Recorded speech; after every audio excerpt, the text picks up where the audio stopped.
Hello, everybody. Thank you for joining today's Stay Connected webinar. We are really happy you are able to join during this busy time of year and crazy Nebraska weather day. So we appreciate your time. We're excited today to have Kate Goddard join us from the Education Development Center. And she's going to tell us a little bit about her organization and the work they do, and then share some really important resources with you that I know you'll be interested in utilizing in your after-school program. So thank you, Kate, for being here today. I'm going to let you go ahead and take it away. Great. Thanks, Kim. Hello, everyone. So nice to be with you. I'm hearing about the winter storms there, so I hope everyone is staying safe and kind of bundling in for the day. And I really appreciate the time to kind of just connect with you all, share some resources, and hear a little bit from you and hear what's going on in your programs as well. So I'm Kate Goddard. I'm the Associate Project Director at the Education Development Center. So EDC is a global nonprofit that advances lasting solutions to improve education, promote health, and expand economic opportunity. So we've been around since 1958, and our work has we've been a leader in designing, implementing, and evaluating powerful and innovative programs in more than 80 countries around the world. So I'm currently based in Santa Fe, New Mexico. Our offices are headquartered in Waltham, Massachusetts, which is just outside of Boston, but we have offices in 22 countries and multiple states. So we really are kind of a global nonprofit working around education, health, and promoting economic opportunity. So I'm here today because I am partnering with Nebraska Department of Education on the CDC Healthy Schools Initiative. And so we are a newly funded project that is called the Collaborative for Advancing Health Equity in Out of School Time. This is our first year of the project, and we are thrilled to be able to partner with Nebraska and the Department of Education to really think about how we can implement strategies, policies, and practices to advance health equity in out of school time space. And I know that many of you work directly with students or are supervising those who work directly with students in the 21st Century Program and other out of school time programs. And so really excited just to kind of share some resources today to kind of get you acquainted with our work, and also make this introduction, because we will be working in this space for the next 5 years. We are currently leading a virtual institute on advancing health equity in out of school time. I will get that link in the chat box when we kind of come to the end of the webinar, so that if you're interested in joining us, I really would welcome you to come to the Institute. If you register, we'll get you all the information, but we'll be continuing to offer additional kind of training and professional development opportunities for out of school time folks related to health equity to come. So you'll hear more from me, I'm sure, and we'll have more opportunities to connect. But today, my real focus is around how to make the connection between what you all are doing in out of school time and the critical role that out of school time plays in a system of support established to ensure that all youth have a place where they feel safe, are surrounded by supportive mentors, have access to nutritious foods, and can be active. So during today's Stay Connected webinar, I'll be sharing about some existing out of school time resources that exist that can support you with your efforts to provide comprehensive out of school time programming to meet the social emotional needs of the youth and improve their health and well-being. So that's a lot about me. I'm going to move to the next slide. So what I would like to hear about from you all, and I'm hoping this works, because again, I realize that you all are having some snow and maybe there's some outages, but if you wouldn't mind taking a moment and visiting this link, and I'm going to put it in the chat box. This is going to be a real testament to my multitasking skills here. And visit this link in your browser. And you can also use your smartphone. So if you have a phone next to you and you want to use the QR code, feel free to do that as well. And take a minute and think about the young people that you serve or that are in your community, and reflect a minute on some of the things that they're experiencing that are impacting their health and well-being. So I'm just going to take a minute, kind of put the youth and, kind of reflect on the youth in your community, and consider some of the impacts that they're experiencing related to their health and well-being. I will be sharing these results, so I'm going to switch over to that, so just be mindful of that as well.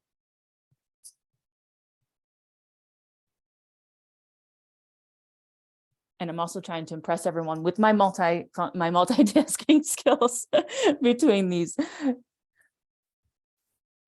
Oh, great. So we already have some here.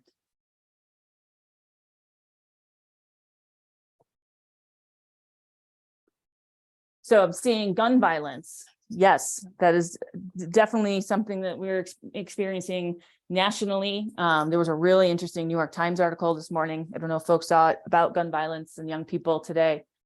The climate crisis, divorce and family issues. I'm seeing a lot of lack of healthy foods and lack of access to healthy food. Increased technology, making them more sedentary. Transportation, that is also something that we hear a lot. That I know you all are a very rural state, but that's a very common challenge even in urban areas, that transportation is really difficult to get to programs, to get to access and to support. Racial justice issues, language barriers.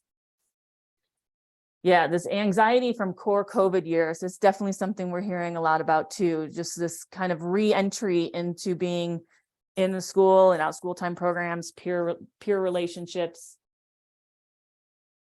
sadness. We know there's a mental health crisis that is affecting the young people in our communities. Well, thank you for sharing. It's a lot, and I know it's a little heavy. But I think it's important to be mindful of the youth that we're working with and what is impacting them, as we think about what we can do to really support them, again, and supporting them in their health and wellness, and providing comprehensive programs that really foster the whole youth, the whole child. So I'm going to stop sharing my screen and go back to my PowerPoint. But thank you. So I was hoping, and I don't know if this is going to work, I'm going to be honest right now.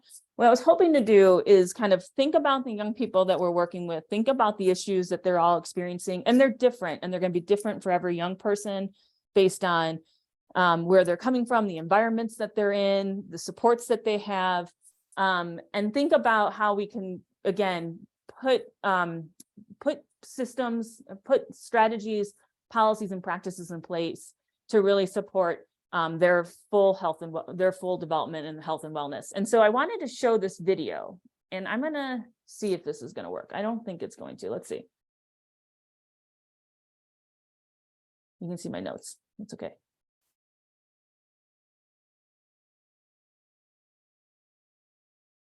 Give me 1 second. I think I can get this to play.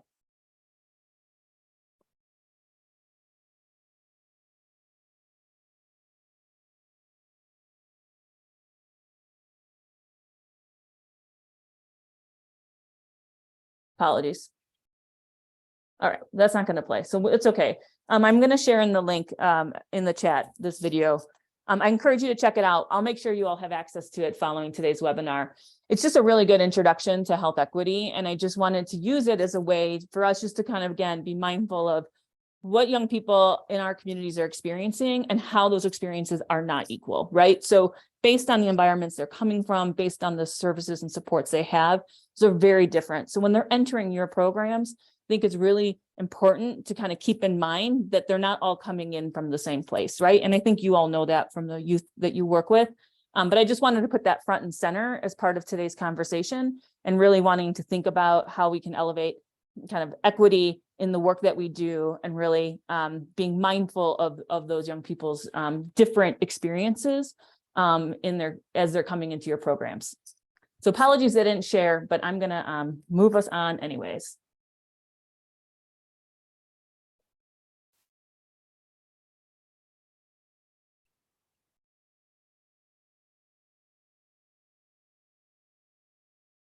Okay, everyone see my slides again? Okay, great. So again, definitely check it out. It's like a 2-minute video clip. It's really great, but I think it's really helpful, again, in thinking about how we are supporting young people with equity in mind. So I'm talking to the choir here, but I want to just really reinforce that out of school time programs have a long history. We have a long history of this in this field. I've been in the field for 20 years, ensuring that all youth have access to healthy foods and opportunities for physical activity, that they have a place where they feel safe, are engaged, that they're engaging in culturally relevant learning activities that are purposeful, intentional, and that they can form positive relationships with adults and their peers, which is so important, for developing positive youth outcomes. Research also tells us that regular participation in quality out of school time programs have been shown to improve students' self-confidence, their self-awareness, positive social behaviors, as well as decrease problem behaviors. So all of those kind of, the issues that we kind of all reflected on that are impacting our young people, we know that our programs can really be an intervention to support them to develop these skills. We also know that research has shown that programs that provide healthy foods and keeps kids active is associated with decreasing anxiety and emotional distress and increasing self-esteem. Again, we know our young people are experiencing a lot of mental health issues, and our programs can really be a resource in supporting them and their full, social emotional learning, as well as their health and well-being. So knowing that we can have a positive impact on the health and well-being of youth, I really want to emphasize that you all in our field can really build upon the foundations of positive youth development and become partners in a system of support that supports the whole child. And again, on this journey of advancing health equity and really supporting their health and wellness. So I'm going to share some resources to help us get kind of introduced. Some of these might be not new to you and some may be new to you. They're all existing in the field. So one resource I wanted to call your attention to is the healthy eating and physical activity standards. And I can't see everyone's video, but if you could put in the chat if this is something that you have seen before, are implementing in your program, have downloaded, maybe haven't gotten yet to it, just take a pulse on people's familiarity with these standards. And you can just put in the chat, yes, no, I've never heard of this before. I'm just gonna, okay, all right. Okay, so some people have seen them, this is new for some, maybe some have visited the website. So these are a really important resource and tool for you all to know about. And again, I have all the links to these resources in the slides, and we'll get to these slides. So we'll make sure you have all of this information. So don't feel like you need to take a bunch of notes. We'll make sure you get the links. So the standards are really, they were established 10 years ago by a coalition of out of school time national partners to develop healthy eating and physical activity standards that are evidence-based to really help support the health and wellness of young people in out of school time programs. There are like 42 standards. These are ambitious. They are not meant to be, you would do them all. They're really meant to be a guide for you to review and help prioritize and think about what you can do in your program to implement some of these strategies to kind of get to that supporting the health and wellness of the young people in that comprehensive out of school time kind of program model. I've seen your all's 21st century program model. It's that to me is a really good representation of comprehensive out of school time programming. And this really fits well in the health and wellness kind of goal there. So you can see on the slide here, they have standards related to content and quality, and that's really tied to physical activity and nutrition standards. So having, if you're in a 1 hour program, having 10 minutes of physical activity. So it really breaks it down for you around what you can do to implement strategies to increase access to healthy foods and opportunities for physical activity in the out of school time space. So that's what the content and quality standards are. The additional standards are really around building the kind of environment and capacity to implement the content and quality standards. So staff training, social support, program support, environmental support. How are you engaging families? Strategies for engaging families, strategies for building into your budget money and funds to focus on increasing access to health and wellness and physical activities. What kind of environmental supports are you putting in place? our staff modeling behavior that support, again, healthy eating and physical activity in the out of school time space. So really great resource for you to check out. There's an assessment tool that is a companion tool to these standards that you can go through to kind of assess what you currently are doing and then identify opportunities for, where you might want to focus on. Again, there's too many for all of us to do, but it is a guide to help you think about strategies you can implement. Some of them are very easy, like, oh, I just hadn't thought about that. Like I could be doing that. And then others will take more action planning, some resource investment. But again, it kind of gets you on a path to thinking about that. Here's an example of a content standard, and my Zoom bar is over there. I don't know if you guys can see it. So here's an example of a content and quality content standard. So I kind of use this example, a similar example. So the first standard in the standards is at a minimum, all food and beverages served, offered, and sold should follow dietary guidelines for the Americans, DGA. And then you can see the second one, which is the one I've already referenced, plan and provide time for physical activity, and it kind of breaks it down. So again, these are standards, not meant to do them all, but they can kind of give you some ideas for things that you can do to elevate these practices in your program. Another resource I wanted to call your attention to that was created in partnership with the Boys and Girls Club of America and the CDC. So as I've mentioned, we are funded through the Center for Disease Control and Prevention. And this playbook is really great. It's like really short, fun activities that you can implement in your program to both support the mental health of your students. So a lot of things focused on checking in on moods and emotions and just kind of creating a space where young people are feeling safe and that they have an opportunity to share how they're feeling and make connections. And then there's some really fun, just like quick, cute activities. Some of them are cute, to implement some physical activity in your program. So here you can see the Just Dance.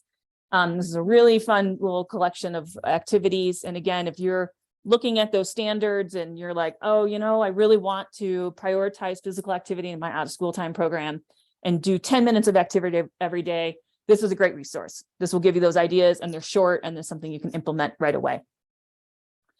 In addition to that, I forgot to mention that our partner in this project is the National After School Association. So as you saw, they are the authors of the Healthy Eating and Physical Activity Standards, and they are a membership-based organization for out-of-school time professionals. I'm sure many of you have heard of National After School Association. I hope you're planning on going to their convention this March. We will be there, and we can possibly meet face-to-face, which would be great if you are there. And they have this wonderful resource that's the After School Guide to Building Relationships and Routines. Similar to the playbook I just referenced, very quick and easy things that you can implement to help facilitate that relationship building. As I mentioned, we know having both with peers and with the adults that supervise students in out of school time, that relationship building is so core for getting to positive outcomes for young people. So these are some really great activities that you can implement in your programs to help build those relationships, help build community among the peers in your program. And as well, some routine activities that really help us, again, kind of give you some very easy things to put right into place that help build routine in your program. So those are two resources. Again, we'll share the links with you all that you can implement. What I like about this resource, and you can see it here in the snapshot of the activities, is that it includes age ranges. A lot of the activities are for all age ranges, but some are targeted for specific ranges. So I want to pause because I know we only have 30 minutes, and I would like to hear from you all if there are some strategies and resources that you're using that you think others on this call would benefit hearing about or learning from, or that like a resource that you've been using, a curriculum maybe that you're using that you'd like to share. And I'm very curious too to know what has been working for you as you've been delivering your programming and trying to think about how to support, whether it be the mental health of your students, social emotional learning of your students, physical activity, increasing access. I saw that increasing access to food, healthy food being a top issue among the youth in your community. So are there things that are working, strategies that you're using, or resources that you're using? Oh, what's that, Stephanie? There's shared a great resource here. The Life Skills Game Guide. It's similar to what you shared. It's I think like 300 pages of games, and the index is wonderful because it breaks it down by age. It breaks it down by like where you're having it, different life skills. If you have a life skill that you want to focus on, it breaks it down. So that one is awesome. That's great. And yep, I have one more that I'll share also from Castle. And so please do. And you're once you post it, please share more. So Castle is the oh man, I'm always get their acronym wrong.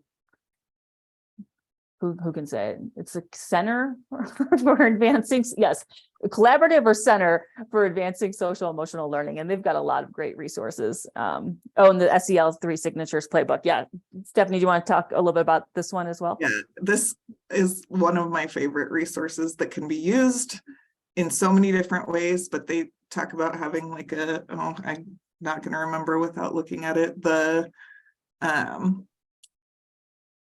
a welcoming inclusion activities, engaging strategies, brain breaks and transitions, and optimistic closures.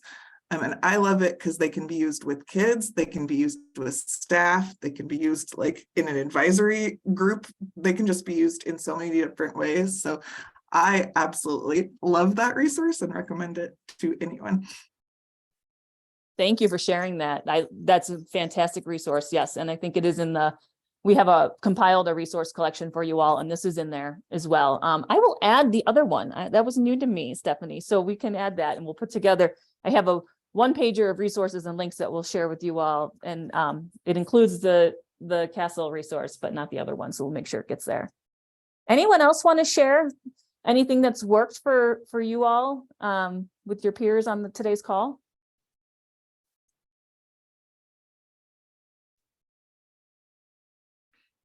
Okay. I'll share something. Yes, go for it, Deb. Nothing very complicated, but we started journaling, and that's kindergarten through 6th grade.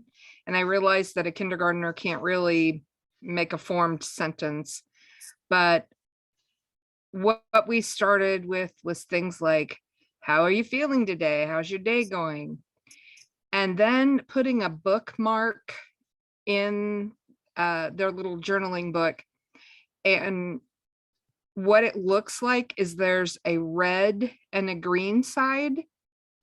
So if they are having trouble today and want to talk about it, they can flip their bookmark to red. And when they hand them in, that signals to the teacher that somebody maybe needs to visit, and she can visit with them, or she can send them to me to visit. And sometimes just giving a little hug there. Yeah. I'm sorry you had a bad day, maybe makes a difference. And so we've been journaling every day because of that. And, like I said, real simple little activity, but we do it every day. Kindergartners do things like they draw a heart or a smiley face if they're feeling good. And, then of course, older grades, I expect you to write a sentence. Yes, I'm having a great day, or I forgot my homework, so my day didn't start well, kind of thing. So it's been working. I feel like we're having a lot more feelings contact because of it. That's great. That's a great example. And I think doing it daily is so important, right? It becomes a part of the culture of how you all kind of run your program and how you support each other, and everyone knows how to do it, right? And that really kind of creates that kind of that norm and that routine. So that's so important. Well, I know our time is short, so I want to share a couple. Please share any other resources. Like I said, we have a compilation of resources. I previewed a couple today that you'll get. I put a link to the Institute in the chat box, and I know that Kim and Erica have shared information about this probably with you all previously. It is ongoing, so it's a 4-part Institute series. We've had a training session in November and we did one in December. The first 2 sessions were a lot about those healthy eating and physical activity standards that I shared more about. And then we're going to have a training session in January and a workshop in February. And so if you want to register, you'll get all the information that's already been shared and you can come onto those calls or just get the recordings because you might not be able to join. But if this is something you're interested in and want to kind of learn more about, I welcome you to join those. And thanks, Katie. I see you shared the Project Harmony. That's a great resource as well. So this is a great collection. Thanks for everyone for sharing. So my final slide, as I said, we'll put together, we put together a resource sheet for you all. We'll get that out. I'll add the things that have been shared today. And I do want to call out one really excellent resource that hasn't come up yet, which is the After School Alliance. I'm sure many of you are familiar with the After School Alliance. They have a wonderful resource that's around, it's called A Big Picture Approach to Wellness, After School Supporting Strong Minds, Bodies and Minds. And it really does a good job of connecting social emotional learning, kind of the CASEL's definitions of social emotional learning, and the healthy eating and physical activity standards. So it does show kind of close alignment with those two. So I'll be sharing that with you all as well for those who are interested in digging in deeper on that. I also wanted to mention, and again, another resource and partner I know you all are very familiar with is Beyond School Bells. And they too have some great curriculum and project activities on their website. And so in the one pager that I'll be sharing with you all, we've highlighted some social emotional learning activities that are available on their website, but of course they're a resource to you all as well. So with that, I think I just want to pause and just say thank you. If anyone has any questions or if anyone wants to share anything else, I'm happy to answer any questions, whether it's about our project, the Institute, the standards, what we're all about, or if you have questions for anyone on the call, I welcome you all to invite and share. So I'll pause here.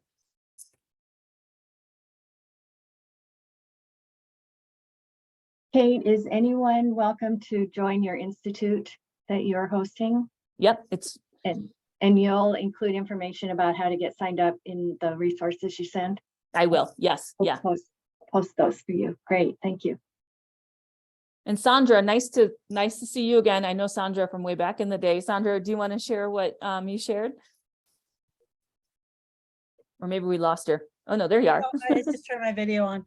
Hi, Kate. Yeah, I just it occurred to me that we have some resources from our early childhood program that people might want to look at. It's called A Beautiful Day, and it's really some of those activities to do with young children to promote their overall health and build connections with caregivers.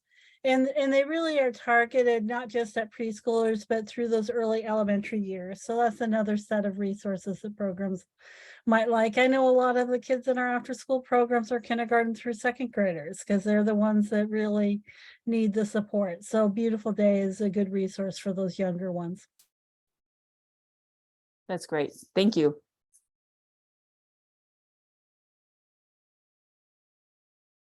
Well, great. Well, I will send to you, Kim. I will send the PowerPoint and the one pager that I've referenced, as well as the Institute information. And I've saved the chat, so I'll make sure that these great resources that were shared are included. And it was really nice to connect with you all today. I appreciate your time, and I hope there's future opportunities to keep connecting and collaborating. You're welcome anytime, Kate. Thank you so much for sharing these resources. These are going to be really widely appreciated. I think we'll help you get the word out. And it was nice to meet you today. Appreciate your time. Yeah, thank you. Thanks everybody for joining, and we'll see you January 5th for our next Stay Connected, when we are going to be talking about some opportunities related to food, nutrition.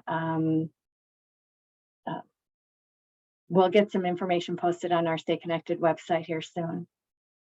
So thanks, everybody. Stay safe and healthy, and have a nice holiday break. Bye. Thank you.